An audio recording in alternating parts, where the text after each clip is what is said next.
E toda vez que me dava vontade de desistir, eu entrava no KiwiCast e era aqui que eu encontrava, através dos relatos, dos resultados, a certeza que eu precisava para dar mais um passo, para continuar. Muitas operações serão transformadas hoje. Olha aí, ó, previ aqui tudo já. Criei grandes campanhas publicitárias, algumas que chegaram a mudar o comportamento do brasileiro, como por exemplo a campanha de proibição da propaganda de cigarro no Brasil. É algo muito grande, que todo brasileiro, de forma direta ou indireta, foi impactado por isso. Certo. Então você já tinha uma carreira consolidada no meio.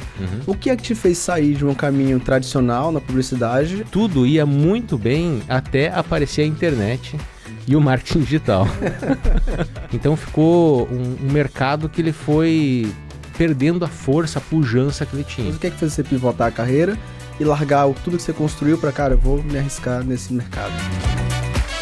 Fala galera, sejam bem-vindos ao KiwiCast, o podcast da KiwiFi. Eu sou o Marcelo Gualberto. Eu sou a Bruna Rodrigues. Pra quem não conhece, o KiwiCast é o podcast que traz toda semana pessoas que fazem dinheiro através do marketing digital.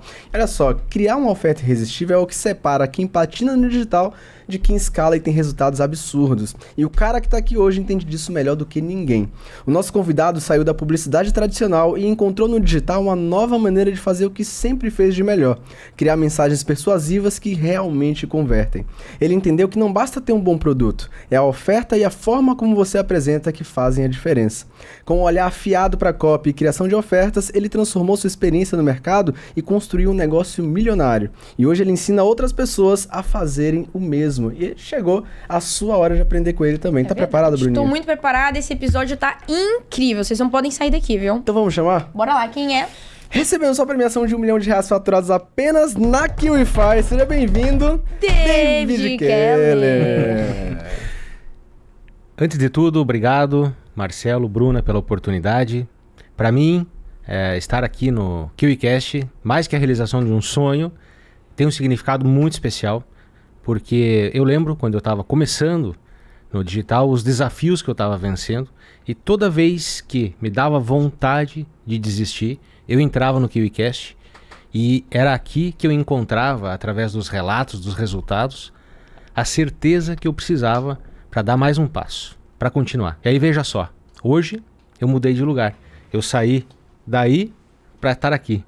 Então eu quero dizer para você que está aí do lado de lá, se um dia você estiver enfrentando algum desafio, que é normal que todo mundo enfrenta, e se te der vontade de desistir, venha aqui no KiwiCast e é aqui que você vai encontrar a certeza que você precisa para continuar. E se você continuar, é inevitável. O próximo a estar aqui, onde eu tô, onde eu cheguei, vai ser você. Depois dessa... Podia terminar agora já o podcast. Tava servida a missão, né, não, Bruninho? Isso, perfeito. Cara, uma honra te receber. Muito obrigado mais uma vez pelo carinho. Demais. Que bom ter você aqui com a gente. Sim. E hoje eu tenho certeza que a gente vai poder derramar de volta pro pessoal que tá ali Total. acompanhando a gente. Muitas Bruninho? operações serão transformadas hoje. Olha aí, yes, ó, previ aqui yes. tudo já. Inclusive, meu querido David, você trilhou aí uma carreira de sucesso na publicidade antes de vir pro digital. Então é sobre isso mesmo que a gente quer abordar aqui agora. Me conte, como é que foi esse processo de entrar na publicidade, de trilhar esse caminho, né, publicitário? Bom, eu comecei na publicidade há muitos anos atrás, eu já passei dos 40.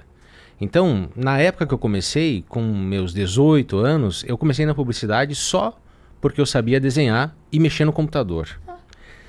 Era uma época muito diferente do que é hoje. Naquela época, mal a internet estava chegando no Brasil, e poucos computadores tinham internet e a gente ficava eufórico quando recebia um e-mail.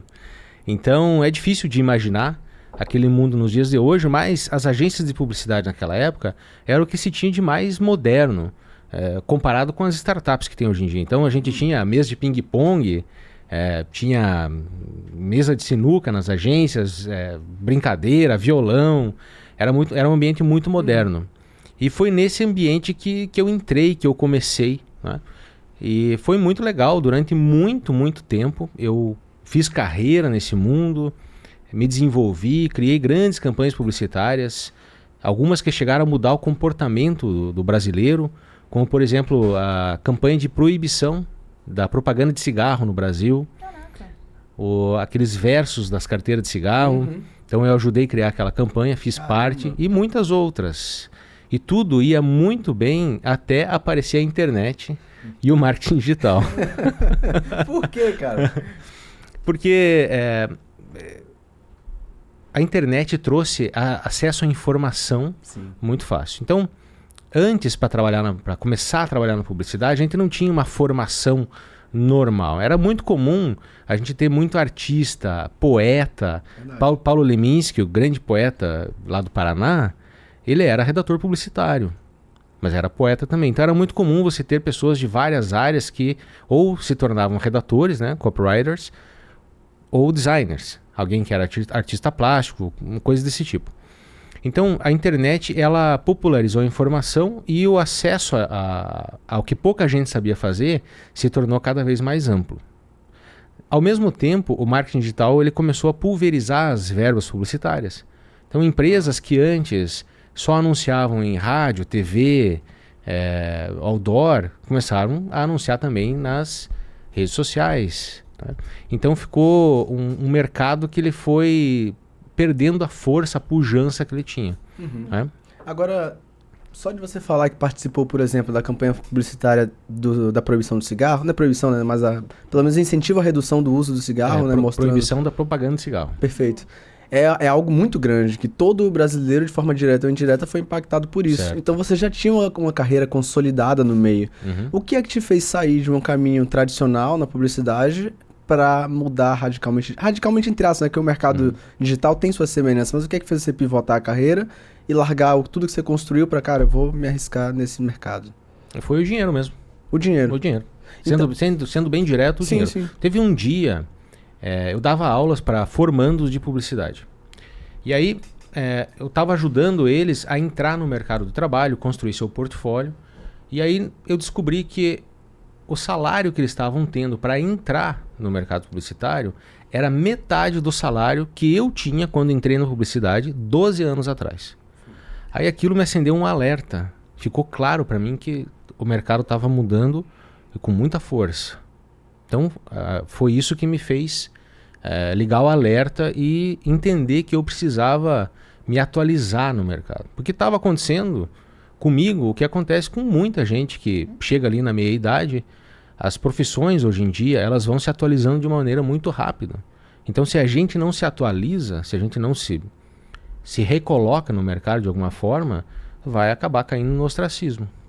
Verdade, faz todo sentido. Ainda mais que hoje a realidade é estar no digital. As pessoas aceitando ou não, não tem como mudar isso, né? Inclusive no digital é onde vão criando também novas profissões. As pessoas têm que se adequar a isso. Que nem a gente estava conversando aqui agora, antes de começar o podcast, que eu estava falando sobre o processo de stalkeamento que a gente tem dentro da QIFI. Então existe uma profissão hoje em dia voltada para o stalker. Ou então na operação lá da ARA, produtora ARA, que hoje eles têm os Trend Hunters. São caçadores de trends. Então o mercado vai se atualizando a todo momento e fica ligado, né? Mas, trazendo agora para o digital e seu início, como é que foi o seu primeiro contato com esse mercado? E como é que foi, de fato, o início no digital? Por onde você começou? Olha, eu confesso que na publicidade, por ter tido um relativo sucesso, ter sido premiado no mundo inteiro, sinceramente, eu achava que eu ia nadar de braçada no digital. E foi exatamente o contrário. O que aconteceu? Teve muita dificuldade, teve muito desafio, não é? Não era nada do que eu esperava, do que eu imaginava. Eu achava que eu ia aproveitar muito da publicidade tradicional no digital e não tinha nada a ver. Então, eu superei muitos e muitos desafios e não desisti e continuei. Eu quero fazer duas perguntas em relação a isso. Primeiro, é muito interessante você falar que eram coisas muito diferentes, porque em minha cabeça, um publicitário vai ter uma vantagem competitiva no mercado digital por ter lidado com persuasão, algumas técnicas. Então, eu tô curioso para explorar isso. Mas antes de eu perguntar sobre os seus desafios, quando você conheceu o mercado digital, você teve resistência? Teve dúvida? Teve insegurança? Ou você viu que era a oportunidade da sua vida, foi all-in, não pensou em mais nada? Olha, eu via o marketing digital como se fosse realmente o último trem da estação. Eu via dessa forma. Porque é uma forma de empreender com uma barreira de entrada muito baixa. Muito baixa. Então você consegue iniciar um negócio nas horas vagas e com muito pouco dinheiro. Que outro tipo de empreendedorismo você tem isso? Não é viável. Sem contar ainda o retorno em volume e tempo que o marketing digital traz. É bonito demais pra ser verdade. É bonito demais para ser verdade. Então, eu tinha isso na cabeça, assim, já passei dos 40, é a minha última chance, é isso aqui, tem que dar certo. Né? É claro que eu tinha muitas dúvidas, eu pensava assim, mas será que isso é real mesmo? Será que isso realmente acontece? Né? E aí a gente começa a buscar provar pra gente mesmo que é verdade. Uhum. Como? Assistindo esse podcast aqui, vendo as pessoas que passaram por aqui, né? Conferindo, até que uma hora você acredita, você fala assim, não, mentira não pode ser, deixa eu testar. Não é possível. Né? E aí eu comecei a testar isso daí. É claro que muito timidamente, quando a gente passa dos 40, é mais difícil de tomar decisão do que quando a gente tem 20. Quando tem filhos, família, não é?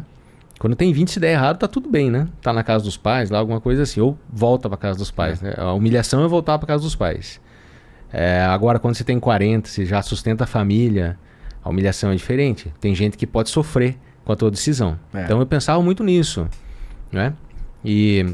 Mas continuei, deu tudo certo. Que legal. É muito legal você falar isso, porque quem acompanha a gente aqui assiduamente já me ouviu falar isso algumas vezes, que meu pai, ele só acredita que o mercado é real, porque ele fala, meu filho, eu acredito que é você que está entrevistando as pessoas, porque realmente, você falar para uma pessoa que você consegue começar um negócio, você consegue empreender com a parte pequena do seu dia, inicialmente, claro, com pouco investimento, é bom demais para ser verdade.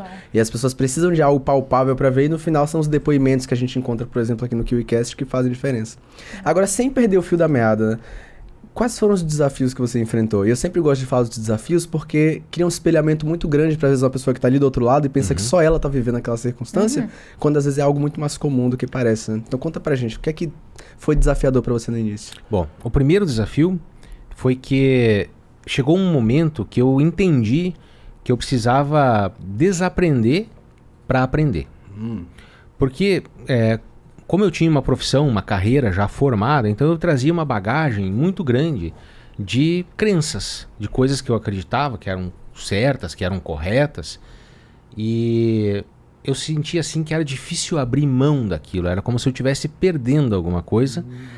Aquela profissão que eu dei suor e sangue para construir, que eu via que estava se acabando, que já não tinha mais tanta utilidade como tinha 20 anos atrás, mas eu também não queria me largar daquilo. Ficava preso naquilo lá.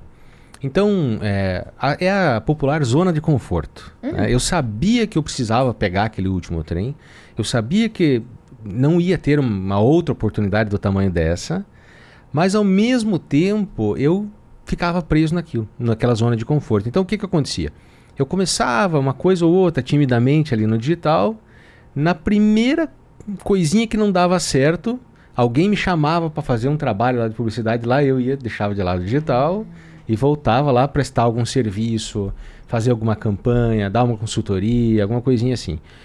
Que pagava um dinheiro que não era ruim, era um dinheiro bom, mas não eram as promessas do digital, do marketing digital. Né? Então eu fiquei durante muito tempo, o primeiro desafio foi esse, foi largar de vez essa bagagem que eu tinha, que eu já tinha tentado encaixar no digital, muito conhecimento, mas não funcionava. Então, você negar a sua história para começar outra, na metade da vida, esse foi o primeiro desafio que eu tive que enfrentar.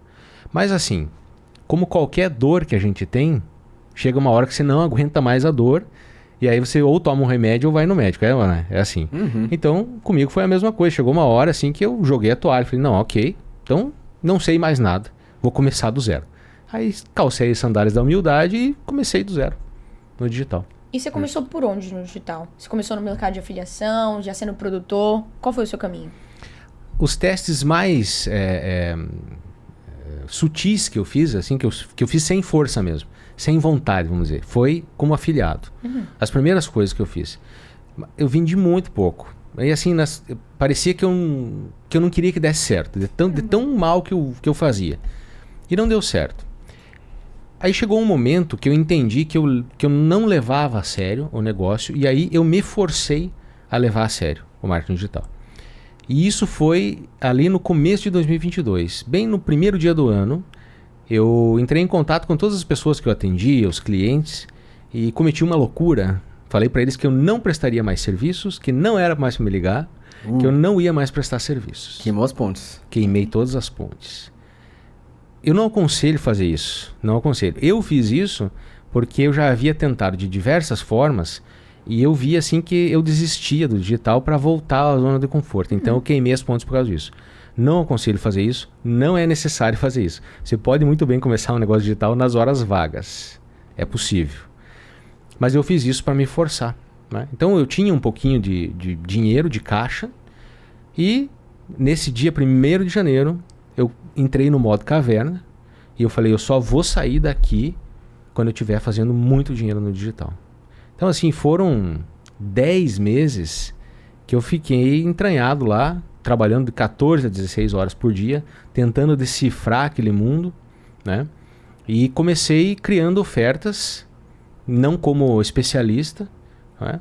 E até que eu fui acertando, até que eu entendi de fato como que funcionava esse jogo. E aí as coisas decolaram. E é isso que a gente quer conversar aqui. Inclusive, a gente vai falar de criação de produto, construção de oferta, vendas. Mas antes de eu entrar no conteúdo, que eu sei que a galera tá querendo, me tira uma curiosidade pessoal. O que é que te levou pra publicidade e propaganda? Eu entrei na publicidade e propaganda por acaso.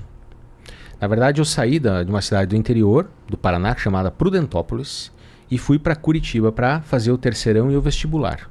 Ok. Embora eu fosse muito CDF, naquela época a gente não tinha muitas faculdades particulares, não tinha muitas opções, a gente só tinha as faculdades federais. E eu não passei no vestibular na primeira tentativa. Pra publicidade? Não era nem publicidade, era engenharia elétrica e informática que eu tinha feito. Eu não conhecia publicidade porque na minha cidade do interior não se falava de publicidade. Olha só, né? Não existia lá, a única coisa que tinha lá era a rádio. Só que eu desenhava, desde criança, eu sempre gostei de desenhar. Então, quando eu estava em Curitiba e não passei no vestibular, a minha mãe queria que eu voltasse para o interior. E eu não queria voltar de jeito nenhum. Aí eu falei assim, eu vou arrumar algum trabalho aqui em Curitiba. E aí eu arrumei um trabalho numa gráfica, fiquei lá 1 ano. Nessa gráfica, eles me deram o pior computador que tinha na gráfica, na concepção deles. Que era o computador que ninguém sabia mexer no computador. Qual era o computador? Um Apple. Oh, olha isso, cara. Ele brilhou demais. Sim, era o único computador da gráfica que tinha um Apple, o resto era tudo PC, ninguém sabia mexer naquele computador. Era um computador que não tinha sistema operacional em português, por isso que ninguém sabia mexer.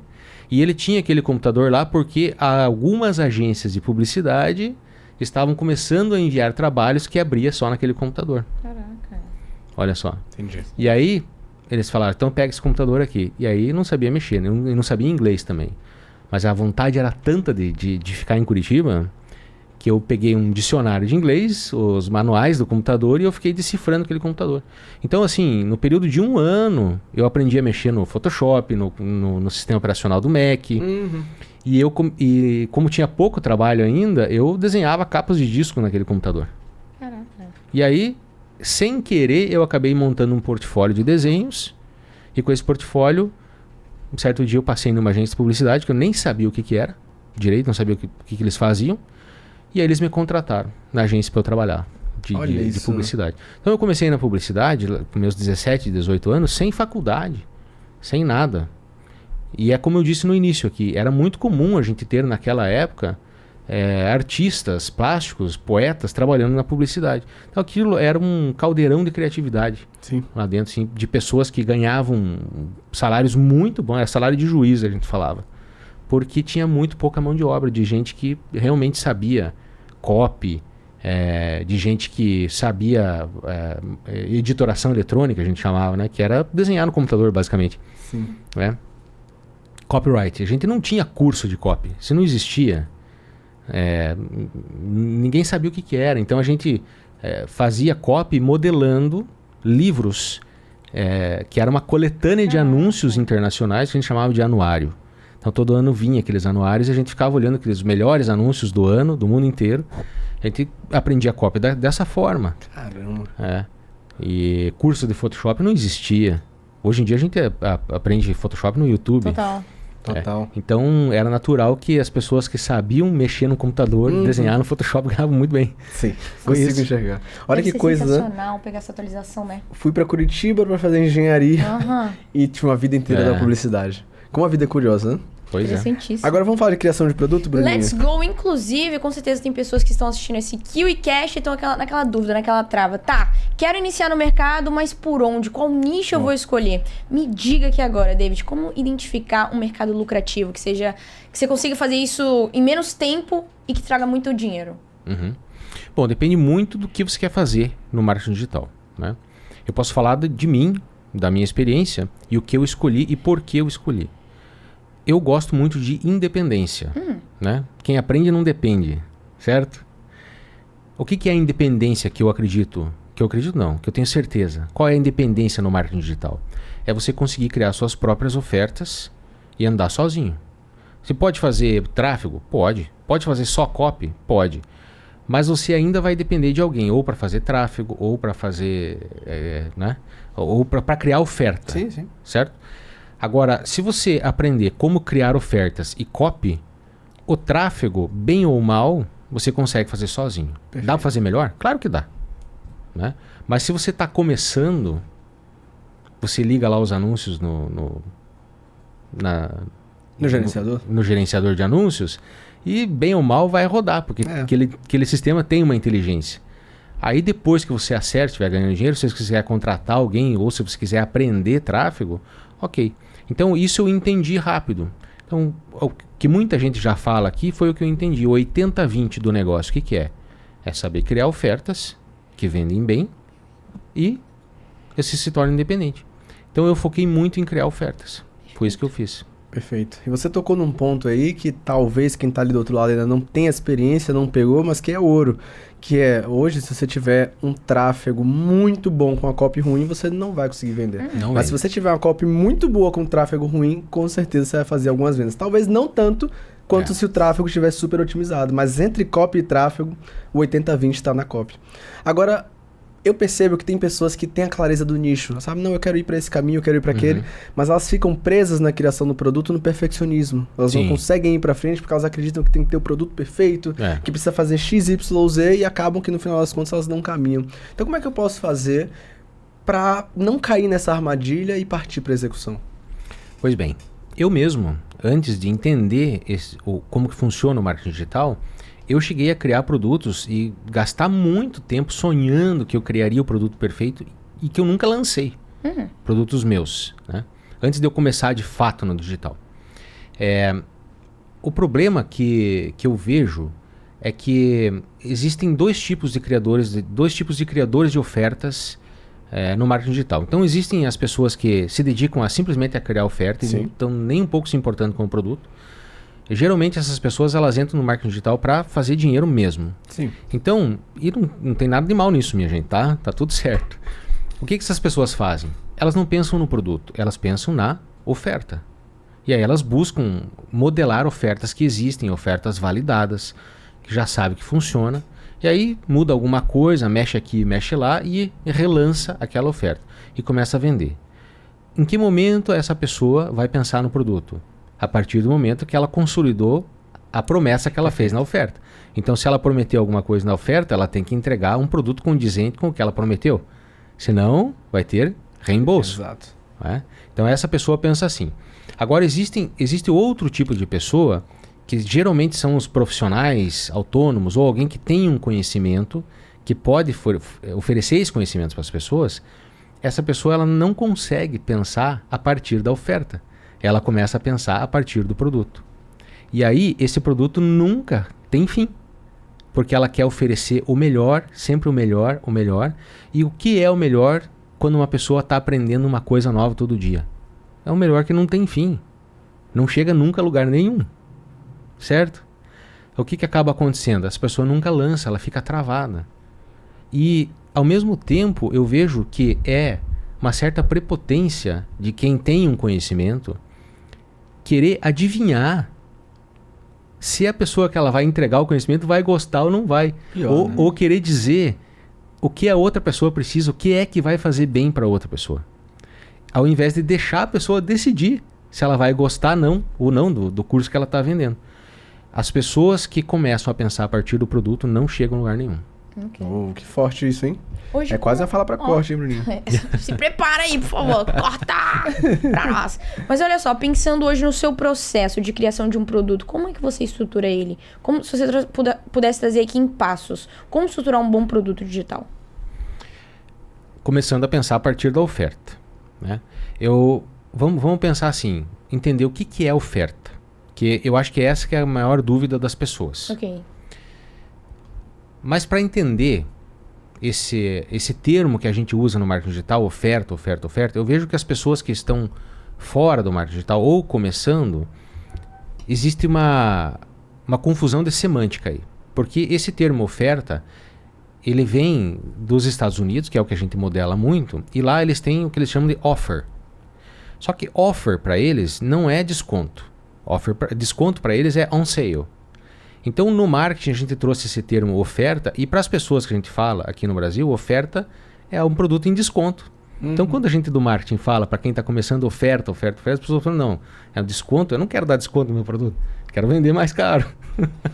Então, o termo até melhor seria para as pessoas entenderem, ao invés de oferta, seria proposta. Ah, legal. Vou fazer uma proposta. Porque a oferta confunde, né? Sim, é verdade. Eu já vi tantas pessoas confusas com isso. Legal. Pois é. E aí, então, para a gente entender o que é o termo oferta que a gente fala no marketing digital, a gente tem que entender primeiro o que não é oferta. Né? Então, vamos pegar um produto qualquer. Por exemplo, essa caneca aqui. Ok? Esse é o nosso produto. E esse produto ele pode ser desde um serviço, pode ser um produto físico até um produto digital. Ok? Se eu pego esse produto aqui, coloco ele numa prateleira e eu coloco um preço embaixo dele. Certo? Como que a pessoa vai escolher comprar esse produto aqui, que está na prateleira, em exposição? Ela vai chegar lá e se ela precisa do produto, ela vai olhar o preço. Se ela não precisa, ela não vai nem olhar o preço. Se ela precisa e olhar o preço, o segundo passo é ela entender se aquele produto está mais barato ou não. Se vale ou não aquele preço que está sendo cobrado.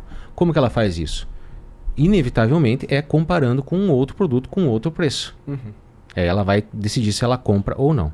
Isso daqui, por mais que eu que esteja vendendo esse produto, se eu pegar de 100, riscar e colocar 80, isso é um desconto, não é uma oferta.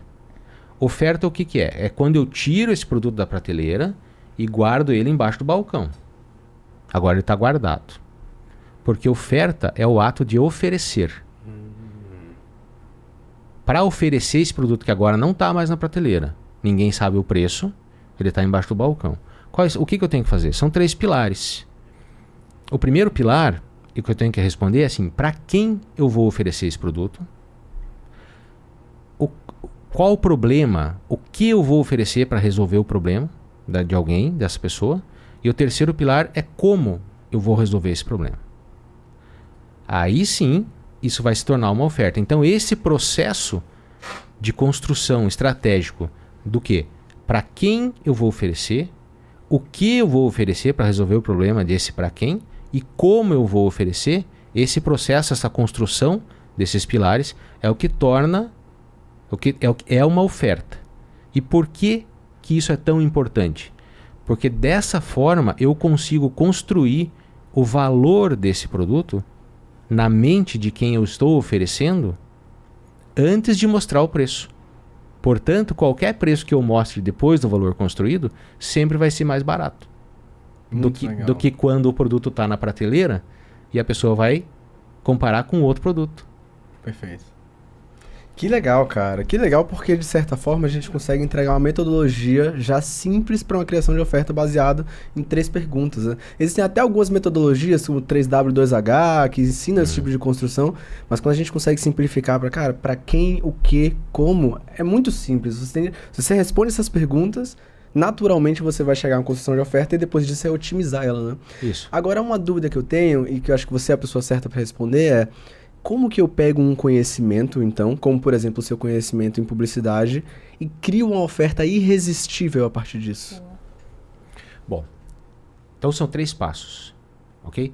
Eu posso pegar esse conhecimento, qualquer conhecimento que eu pegue. Se eu me pergunto para quem que eu vou oferecer esse conhecimento, quem é a pessoa mais propensa a comprar esse conhecimento? Quem é a pessoa que está mais propensa a pagar mais por esse conhecimento? Inevitavelmente você vai entender que é a pessoa que tem a dor mais forte. Sim. Então, se você escolher o público que tem a maior dor, mais forte e mais latente, é a pessoa que eu vou querer vender esse produto, oferecer esse produto. Não é? O que é uma dor forte? Que doa muito. O que é uma dor latente? Que seja todo dia essa dor. Não uma vez por mês, uma vez por semana. Então, quanto maior for esse público que tem uma dor grande e latente, eu prefiro oferecer para esse público. Mas como que eu vou oferecer? Então, eu costumo dizer assim, um exemplo. Se eu fosse pedreiro pode criar um produto digital? Pode. Pode.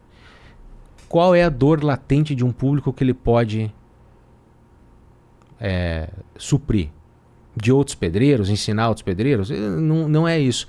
Mas imagina assim, quem está construindo uma casa que pretende economizar dinheiro, porque construir é apertado. Né? O pedreiro ele tem o conhecimento de tudo quanto gasta e tudo quanto pode ser economizado. Então a dor desse público de quem constrói é muito maior do que o outro que ele poderia ensinar, outros pedreiros, qualquer coisa assim. Então se ele criar uma planilha de controle de custos e economia e vender para quem está construindo, brilhou. É muito mais forte. Faz sentido total isso. Então, quando você tem um conhecimento e você pergunta para quem eu posso entregar esse conhecimento, escolha um público com uma dor muito forte, um público faminto. Esse é o primeiro ponto. Fantástico. Fechou. Primeiro ponto, então, para quem? E os outros dois? Os outros dois é como eu vou entregar. Certo. Né? Então, assim, de que forma que eu vou entregar esse produto para quem tem essa dor? Porque eu posso ter um produto e conforme eu coloco o foco nele, ele pode atender diversas dores. Quando eu não posso mudar o produto. Mas quando eu posso criar o produto do zero, aí eu posso criar o produto para atender uma necessidade específica. Pegando o mesmo exemplo do pedreiro, né? Eu posso criar uma planilha para casas de alto valor, de luxo, ou eu posso criar uma planilha para quem quer fazer uma casa de classe média. Então, assim, qual dor eu vou resolver nesse público? Né? Essa é a parte do como. É aí que você acabou de me perguntar por que as pessoas ficam travadas pensando no produto. Elas ficam travadas pensando no produto porque elas não sabem que dor elas estão resolvendo. Porque se elas soubessem, às vezes não seria um produto tão grande. Às vezes pode ser qualquer... uma parte, às vezes, do produto gigantesco que você está lá pensando se as pessoas vão gostar ou não vão gostar. Fica pensando nisso porque não sabe que dor está atendendo. Faz todo sentido. Inclusive, a gente já viu também aqui no KiwiCast várias vezes uma história que eu mesmo vivi, que foi... Nós tínhamos um produto, tinha uma empresa de intercâmbio, nós criamos um produto para intercambista, que ele sanava todas as dores do intercambista. E era um produto completo, a gente se orgulhava desse produto completo. Aí a gente começou a estudar marketing digital, principalmente, passou uns anos, e eu percebi que, na verdade, eu deveria ter trabalhado em cima de dores individuais. Então, tem uma pessoa que ela quer só aprender a tirar o visto. Tem outra pessoa que ela quer só aprender a negociar as bolsas estudantis para fora. Tem outra pessoa que ela quer só aprender o inglês. E a gente queria criar um produto que abraçava todas as dores e no final a gente não conseguia abraçar ninguém, porque a gente não sabia exatamente qual dor a gente queria sanar. Então a gente poderia ter simplificado o nosso produto, reduzido o tempo de criação e tido mais resultado. Mas a gente foi pelo outro caminho e é o que deu. Você tinha vários produtos em um, era só destrinchar. Não, e tá até hoje o produto só. Nossa, E sabe o que acontece na cabeça do consumidor quando você apresenta muita coisa? Acontece uma coisa no cérebro que chama paralisia decisória. Então você apresenta muitas opções, o cérebro fala assim, isso aqui tá muito complicado, vamos passar para a próxima. E aí a pessoa não compra. E no final das contas, às vezes o cara ele tem um produto high ticket, ele também tem um produto de entrada e ele não percebe que ele tem tudo isso, né? Meio que todo o ecossistema, toda a esteira dele já criada em um único produto. É a imaturidade, né, Bruninho? Tive que aprender na prática, né, pessoal? Maturidade do mercado. Mas, pensando na sua melhor oferta, como é que você estruturou ela? Que elementos você considera que existiam nela que trouxe conversão? Legal essa pergunta. Bom, eu segui esse mesmo processo que eu falei para vocês aqui. Então, eu peguei um certo dia, eu pensei assim, bom, se eu consigo transformar qualquer conhecimento e colocar esse conhecimento para um público que dê um maior valor para esse conhecimento, será que eu consigo fazer isso com alguma coisa que eu sei? E aí eu comecei a pensar nisso. E aí eu lembrei de um micro conhecimento que eu tinha, da época da publicidade, que eu trabalhava com publicidade, que era o quê? Eu precisava comprar muitas fotos e vídeos de bancos de imagem, de sites de vendas de imagem, para fazer anúncios e para fazer material publicitário para os clientes. Então era um mercado que eu conhecia muito bem porque eu estava envolvido naquele meio, como usuário, né? Como comprador de imagens. Mas eu conhecia o mercado, eu sabia como funcionavam os direitos de uso, royalties, todas essas coisas. Mas estava longe de ser a minha especialidade na publicidade. Era um microconhecimento. E aí, calhou que um dia a minha mulher tirou uma foto de uma das nossas filhas, colocou nas redes sociais e uma empresa quis comprar aquela foto. Aí eu falei assim, opa, peraí, deixa eu entender o que está acontecendo aqui. Será que eu consigo pegar esse microconhecimento que eu tenho sobre mercado de compra e venda de fotos e colocar esse conhecimento para um mercado maior, para pessoas que querem criar uma renda extra, que talvez não sejam fotógrafos ainda, mas que possam usar o telefone para fazer isso? Né? E foi isso que eu fiz. E deu muito certo. Muitas pessoas se interessaram. E aí essa oferta começou de uma forma muito simples, como um curso online, que eu gravei com uma webcam de R$40. Olha isso. Esse primeiro curso. E aí ele começou a vender, evoluiu, e hoje ele é um SaaS. Ele é um aplicativo com inteligência artificial, e as pessoas vendem fotos para bancos de imagens do mundo inteiro através desse aplicativo. Então é algo que começou muito simples e foi evoluindo.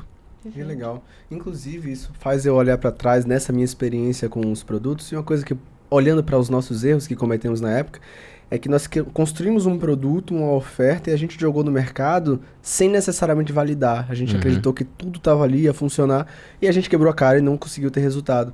Então, a título de criação de oferta hoje, vamos supor que você teve... Vamos utilizar até da sua experiência mesmo. Você identificou um microconhecimento que você tinha, que poderia gerar um resultado financeiro, estruturou um produto em uma oferta e hoje teve um resultado gigantesco a ponto de virar um SaaS. Mas como foi o seu processo de validação da oferta? Porque olhando para trás, se a gente tivesse validado a oferta e visto que, olha, desse jeito vai vender, provavelmente a gente conseguiria ter feito alterações e talvez o resultado seria diferente. Mas a gente não passou por esse processo e eu percebo que muitas pessoas do digital fazem o mesmo. Então como foi o seu processo de validação de oferta?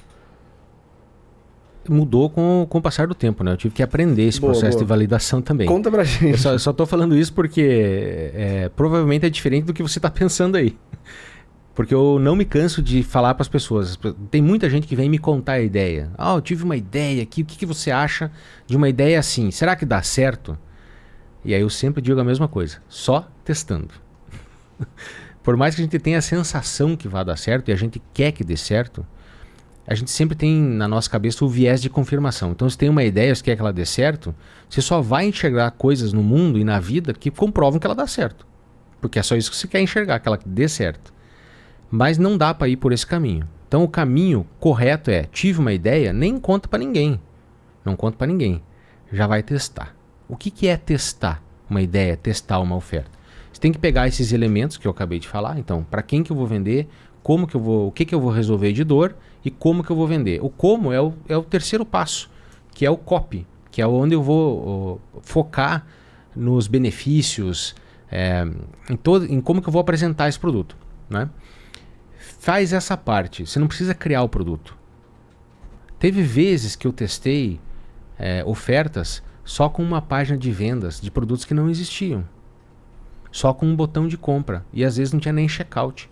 Eu só contava quantas pessoas clicavam no botão de compra e elas caíam numa página onde dizia assim, sinto muito, estamos fora do ar. Porque eu só queria saber se as pessoas iam querer comprar ou não. Olha isso. Com quanto tempo eu levo para testar uma ideia e uma oferta assim? 2 dias, nem isso. Não é? É muito melhor do que você gastar 1 mês, 2 meses criando um curso que não vai vender. Eu bem sei disso, meu Deus. A dor... Pânico, caos. Mas partindo agora para a questão de vendas. Você tem ali seu produto totalmente validado. Como escalar então essas vendas? Talvez até mesmo pensando em não depender de eu estar ali o tempo todo, sabe? Bom, a gente tem que ter essa consciência de que a primeira angústia é saber se vai vender. A segunda angústia é saber se vai vender 10 vezes. Ok. Então por quê? Porque vender uma vez não significa que vai vender 10, vender 10 não significa que vai ter lucro, vender Com lucro não significa que você vai fazer 100 mil, e fazer 100 mil não significa que você vai fazer 1 milhão. Então não tem fim. Você sempre tem que ir melhorando a tua oferta, atualizando. A partir do momento que vendeu, você vai colher feedbacks do público, e aí você vai atualizando a tua oferta, arrumando e colocando upsell, downsell, tudo que você puder, né? Order bump, coisas que vão fazer com que o teu faturamento aumente. Então, se uma oferta começou a vender e deu certo, é só você continuar colhendo os feedbacks do público, que não tem outra coisa a acontecer, a não ser escalar. Perfeito. Tem, às vezes, produtores que vêm aqui que tem uma oferta rodando há 1 ano, 2 anos. Fico, caraca, como? Consegue, né? Às vezes não mudou nada, sabe? A mesma oferta que tá ali indo. Isso acontece quando você pega um público grande, com uma dor forte, e esse público ainda se renova. Verdade. Ele fica se renovando. Então tem pessoas que resolvem a dor e saem fora, e tem pessoas que estão tendo a dor novamente. Perfeito. Aí você criou uma oferta que ela é Um ciclo perene. de vida vitalício. Como, né? por exemplo, as ofertas de emagrecimento. Nossa. Ofertas que duram muito. É né? verdade. E Agora- sempre tem gente entrando nesse mundo. Sim. Enquanto a gente tiver com a sociedade meio estranha assim, o pessoal vai Vai indo, continuar né? caindo nesse mercado. Agora, falando especificamente de vendas, né? Você tocou num ponto muito interessante aí, que é as pessoas pensam que para escalar no digital, elas precisam criar vários produtos, ou elas precisam investir muito em tráfego, quando às vezes você só precisa deixar sua oferta mais robusta. Então, a pessoa comprou, oferece um order bump, oferece um upsell, oferece um downsell, e a margem de lucro aumenta muito. E às vezes você escalou sem mal mexer no tráfego, por exemplo. Agora, a título de estrutura, indo para a estrutura mesmo de funil, como é que está o seu funil de vendas hoje? Como é que está a sua operação digital como um todo? O meu funil ele é bem simples, né? Então ele tem o produto principal, tem o order bump, mas essas coisas foram aparecendo no decorrer do caminho. Começou muito simples, só com o produto principal. Hoje em dia eu tenho a oferta principal, tem o order bump, e aí tem o SaaS, que ele traz um LTV, né? LTV é Lifetime Value. Então isso quer dizer o quê? Que eu posso vender várias vezes o mesmo produto. Perfeito. Inclusive, já pegando aqui dessa sua fala, eu percebo que alguns produtores acabam indo para o mercado de SaaS, que é o mercado de sistemas operacionais, porque eles realmente possuem uma escala muito grande, e uma vez que você estrutura muito bem feitinho, você consegue até vender por valores astronômicos. A gente tem hoje grandes exemplos. Um dos exemplos que está construindo um grande SaaS é o Kaique Janizewski, que já foi entrevistado aqui por a gente algumas vezes. E eu queria entender, antes de a gente voltar para essa parte de oferta, como é que você construiu esse SaaS, cara? Porque é uma curiosidade minha, não são muitos produtores que têm essa expertise, mas eu acho que é um dos mercados mais saudáveis, assim. É quase que uma evolução do marketing digital, de certa forma. Certo. O SaaS, ele é nada mais do que um aplicativo, né? Quem não sabe o que é SaaS, é uma sigla do inglês de Software as a Service. Então é um serviço de software, né? Um aplicativo, na linguagem mais simples e popular. O que o aplicativo faz pelo teu negócio? É necessário ter um aplicativo? Não, não é. Mas ele traz uma qualidade de produto melhor, porque teve uma época que as pessoas compravam um e-book e achavam o máximo. Aí ficou algo comum. Aí teve uma época que as pessoas achavam um curso gravado em vídeo o máximo. E ok, ainda existe. E-book ainda existe, continua existindo. Mas o próprio mercado, às vezes, pede que você evolua o teu produto. Então, se você conseguir colocar um aplicativo junto com o que você oferece, com o teu produto, é maravilhoso, porque você está na frente, né? Sem contar que fica mais difícil das pessoas quererem copiar o teu negócio. Né? Aí você diz assim, pô, mas fazer um aplicativo é complicado, é difícil. Não é. Não é. Com a tecnologia que a gente tem hoje, existem plataformas que você pode criar um aplicativo sem digitar uma linha de código. Então você consegue criar aplicativos simples dessa forma. E cada vez mais existem no mercado desenvolvedores dispostos a criar um aplicativo.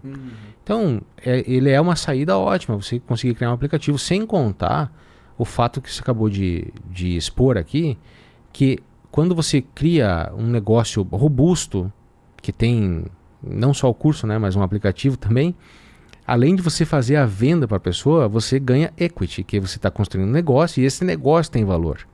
Então pode chegar a qualquer momento uma empresa e dizer assim, quanto você quer pelo teu negócio? Isso é atrativo, hein? Agora ninguém vai chegar e dizer quanto você quer pelo teu curso. Você não fazer.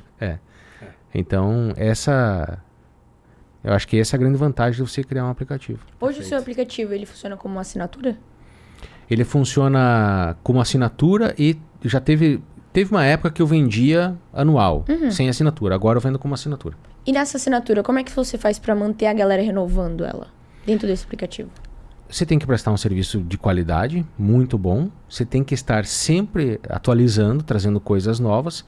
A pessoa ela tem que sentir um valor no teu negócio. E ela tem que sentir que se ela sair dali, ela vai estar perdendo algo. Legal. Né? Mas essa renovação, tem um termo que o pessoal usa que é churning. Né? Isso existe em qualquer mercado de SaaS. É o normal. Né? A gente não tem medo disso, não. Mas você tem que estar sempre se atualizando, sempre trazendo coisas novas e criando essa sensação de perda. Perfeito. Né? Perfeito. Inclusive, já trazendo um pouco agora sobre ferramentas e aplicativos, existem ferramentas de automação que você usa hoje na sua operação? Se sim, quais? E por quê, né? Eu uso muita ferramenta de automação, porque basicamente a equipe que trabalha comigo sou eu e mais uma pessoa. Olha isso. Eu Atrativo, hein, esse modelo de negócio? É atrativo e lucrativo. Tem só mais uma pessoa que trabalha comigo, que é um suporte. Então, assim, é uma pessoa que me ajuda Tem algumas coisas de suporte que o robô não dá conta, né? Então, algumas coisas que não dá. Então, tem só mais uma pessoa que trabalha comigo. E o resto eu toco a operação tudo sozinho. Mas eu tenho, assim, um vício em automação e eu gosto sempre de ter tudo automatizado, tudo arrumadinho, tudo bem encaixado. Então, qualquer problema novo que surge, ao invés de resolver o problema, eu já penso em como automatizar aquilo. Olha Ok. isso, que Já legal. penso dessa forma. Aí eu conecto tudo. Eu conecto a QIFI com o Notion. Aí o Notion já está conectado com o meu sistema de suporte. A QIFI já está conectado com o meu sistema de suporte. Então, quando tem a venda da QIFI, vocês já mandam os dados para mim, para o meu sistema de suporte, e a pessoa já cai lá. Quando ela cai lá, ela já recebe várias mensagens de boas-vindas. Aí a pessoa ela já se sente segura, já se sente em casa. Então tem aquele o acolhimento, né? E a pessoa já sabe para quem recorrer caso aconteça alguma coisa. E aí ela vai entrar lá. E aí, se o suporte conseguir fazer pelo chat GPT, o próprio GPT responde a pessoa. Se a dúvida dela for algo relacionado à informação, ao treinamento. Por quê? Porque eu tenho toda a descrição do meu treinamento no GPT. Então o GPT sabe tudo o que eu ensinei para ele. Você criou um agente de IA especializado. E aí o agente de IA responde Legal. a pessoa no chat. Se ele não consegue responder, aí ele encaminha para o suporte, que é uma pessoa. Então você integra o chat GPT direto com qual outra ferramenta? Ou é direto no WhatsApp? Como é que funciona? É integrado com uma ferramenta de gerenciamento de leads, né? Caramba. É como se fosse leads. Ok. Mas são as pessoas que compram também. Né? Tá tudo centralizado lá. Pode falar o nome? Pode, por favor. A galera O pessoal, quer, na verdade, inclusive. tá querendo papel e Exato. caneta esperando Tá esse bom. nome. Eu uso o Como, chama Como. K-O-M-M-O. Ok. Legal. E aí ele centraliza tudo lá. WhatsApp, Instagram, todos os comentários do Instagram caem Legal. lá. Então se o ChatGPT consegue responder lá o comentário, né? É claro que na internet tem muita gente que tá lá para arrumar encrenca, né? Sim. Aí nesse caso eu peço pro GPT não responder. Aí Perfeito. vai o meu suporte lá e resolve a questão.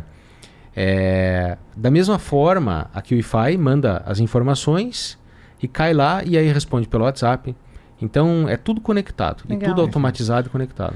Olha que Várias coisa interessante, né? A gente tem, há anos atrás, eu E li tá um rodando. livro... Tá rodando, agora tá rodando. E essa é a melhor parte, né? E quando estiver dormindo, vai estar rodando também. Eu lembro quando eu li, há uns bons anos atrás, aquele livro Trabalho 4 Horas por Semana, do Tim Ferriss, e eu ficava pensando assim, cara, como é que pode, né? O cara tem tudo automatizado, ele tem agentes lá da Índia que resolvem as coisas dele. Pra mim era uma coisa impossível de realizar. Parecia um sonho, assim, me venderam um livro que não é viável. Anos se passaram e aquele livro é a realidade do momento, é total realidade do momento. E as pessoas às vezes não conseguem acreditar que uma pessoa consegue criar um negócio milionário porque ela tem vários outros agentes de inteligência artificial trabalhando para ela. Agora me tira uma dúvida. Você é um cara que gosta de automação e conseguiu criar um negócio em torno disso que gira sozinho, praticamente sem você precisar botar tanto a mão, porque já está todo otimizado. Mas se você tivesse que ir pro 80-20 das ferramentas de automação que você usa, quais são as indispensáveis? Eu colocaria a QIFI mandando as informações pro suporte. E é uma coisa tão simples, tão básica de fazer. Porque o restante, assim, eu conecto lá o gerenciador de anúncios com o como. Então aqui o QIFI manda as informações de cada venda. O gerenciador manda as informações de quanto está indo de dinheiro. Mas são coisas que eu posso entrar no gerenciador para olhar. Fica mais confortável porque eu tenho na minha mesa um painel com 2 monitores. E aí eu consigo ver atualizado quase que em tempo real. Quanto está indo de dinheiro todo dia e quanto que está voltando. Né? Pois tá aí, né? A gente conversa diariamente com produtores e a gente aprende cada vez coisas novas. Por exemplo, eu nunca tinha ouvido falar do como. Eu também não. KOMO, pra você MMO. quiser... MMO. Pra você quiser otimizar aí o seu dia a dia. Inclusive, agora chegamos no nosso momento preferido aqui do KiCast, viu? Que é o quê, Marcelo? Nosso bate-bola, Boa. jogo rápido, né, Bruninho? Vou explicar como é que funciona, David, nosso bate-bola. Vamos te fazer perguntas rápidas pra você também responder no papum aqui com a gente. Ok. Então, você pode responder até uma frase ou uma palavra. Combinado? Ó, vou começar. Um livro que todo copywriter deveria ler. Breakthrough Advertising, do Eugene Schwartz. Boa. Qual é o segredo de uma oferta que vende sozinha? Descobriu que as pessoas querem comprar. Boa. O que faz uma copy segurar a atenção do público até o final? Desejo. Um erro clássico de copy que muita gente ainda comete. Começar a escrever sem entrar na cabeça do público. Boa. E pra finalizar com chave de ouro, Davi, se você pudesse voltar no tempo e dar um conselho pra você do passado, que conselho seria esse? Não deixe pra amanhã. Boa. É hoje, aqui e agora. Né? Pra quem quer começar a se posicionar no digital como autoridade no que ensina, por onde essa pessoa deve iniciar? Escolha um público grande, com uma dor muito forte, um público faminto. Não venda pra eles o que você quer. Venda pra eles o que eles desejam. Perfeito. Perfeito. É isso. E aí, Bruninha? Cumpriu ou não cumpriu? Cumpriu até demais, né, Cumpriu Marcelo? até demais, Foi incrível né, esse Bruninha? Foi bate-papo. top. Você gostou? Gostei muito, muito obrigado. Tamo Fantástico, me junto. sentindo muito feliz e realizado. Ah, que legal. E o dia só que começou, não viu? acabamos, né, Bruninha? Não acabamos, temos agora presentinhos QIFI chegando aí pra você e também tem pra família inteira, viu? Oba. Já vai já a voltar gente deixa forte. ali. Nossa, as meninas vão adorar. Chocolate que não acaba mais. Elas estavam ali no carro do chocolate, se prepara no quarto de hotel, cara. Agora vai. Olha lá. Uau. Imagina se estivesse aqui pra ver isso agora. Ó, essa aqui é das meninas. Tem também pra Su, tem pra todo mundo. E agora o seu fantástico. presentinho QIFI, que agora você tem a sua própria canequinha. Olha aí. Uau, obrigado, minha gente. Nada. Deixa Esse presente é pra aqui, agradecer sua Olha presença, só. David, por você E ter tô eu aqui compartilhado. ainda, ó. É, o senhor. Por você ter compartilhado tanto conteúdo de valor com a gente. Isso Obrigado. é super importante para que as pessoas continuem evoluindo e quem sabe, assim como foi você um dia, quem tá lá do outro lado vai poder realizar esse sonho e tá batendo esse papo aqui com a gente. É só não desistir. Boa. Exato. Inclusive, eu tenho certeza que muitas pessoas vão querer te acompanhar a partir de agora para acompanhar a sua jornada e aprender com você. Então já deixa aí suas redes sociais na telinha. Me segue lá no Instagram, David Keller. Vai aparecer na telinha para você seguir agora. E Bruninha, pra quem ficou com a gente até o final, o que essa galera linda tem que fazer? Que lovers que ficaram aqui até o final, que eu tenho certeza absoluta que vocês ficaram. Já deixa aquele super like, comentem aqui os insights valiosíssimos que vocês pegaram com o nosso querido David Keller. Comentaram, então agora se inscreve no nosso canal e ativa o sininho, hein? Pra vocês não ficarem de fora de nenhum novo episódio que sair aqui do KiCast. E aquele ponto bem importante que vocês já sabem, não é mesmo? Ô, Marcelo, aonde a gente se vê? A gente se vê no próximo KiwiCast. É um compromisso e eu vejo todos vocês lá. Valeu!